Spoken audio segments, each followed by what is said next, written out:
लग्नानंतर होईल प्रेम या मालिकेच्या पुढच्या भागामध्ये आता पार्थ हा काव्याला घेऊन डेटवर जातो।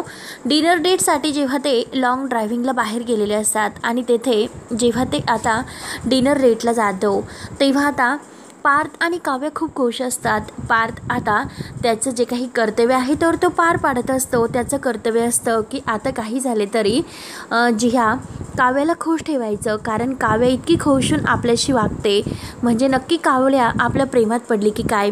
म्हणून पार्थ आता त्याची जी काही प्रेमाची कबुली आहे तर काव्याला देतो।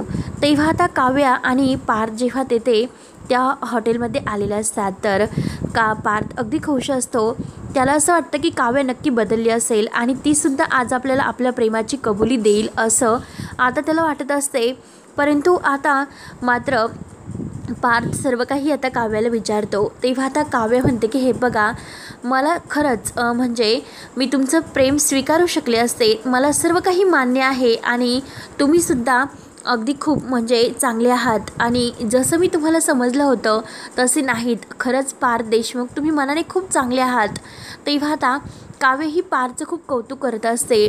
परंतु काव्य म्हणते की हे बघा, मी तुमच्यावर प्रेम केलं असतं, तुमचं प्रेमसुद्धा मी स्वीकारलं असतं, परंतु आता जो काही माझा भूतकाळ असा आहे की त्या भूतकाळात मी कधी कुणावर तरी प्रेम केलं होतं।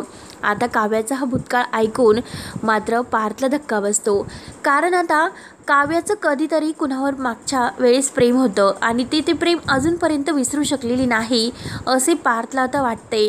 पार्थ आता आपल्या मनातील भावना तर काव्याला सांगतो, परंतु आपण तिला जबरदस्ती नाही करू शकत आणि तिचं जे काही आता खुश ठेवण्यामध्ये जे काही आपलं कर्तव्य आहे तेच फक्त आपण पार पाडायचं।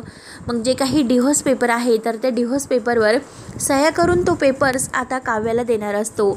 तेव्हा आता काव्य मात्र आता पार्थला म्हणत असते की हे बघा, मी तुमच्यावर प्रेम नाही करू शकत, परंतु तुमची एक छान मैत्रीण मी होऊ शकते। आता मैत्रीण म्हणल्यानंतर पार्थ तिच्याकडे पाहत असतो, परंतु आता नंदिनी आणि जीवा एकमेकांच्या प्रेमात तर पडलेल्या असतात। त्यांच्या प्रेमाची आता सुरुवात होते आणि त्यातून मात्र काव्याला आता काय असं शिकायला मिळते आणि काव्यसुद्धा आता पार्थच्या प्रेमामध्ये लवकरच पडणार असते। परंतु पार्थ आता तिला डिव्होर्स पेपरवर सह्या देऊन ते पेपर देणार असतो। मग आता पार्थ आणि काव्य हे घटस्फोट घेतील का, परंतु काव्य आता तिचा निर्णय बदलेल का, हे पाहणं आता खूप असं रंजक ठरणार आहे। तेव्हा मित्रांनो, काव्याने आपला भूतकाळ सांगून पार्थला अगदी सर्व काही खरे सांगितले असते, परंतु जीवाचं नाव काही अजूनपर्यंत तिने घेतलेले नाही।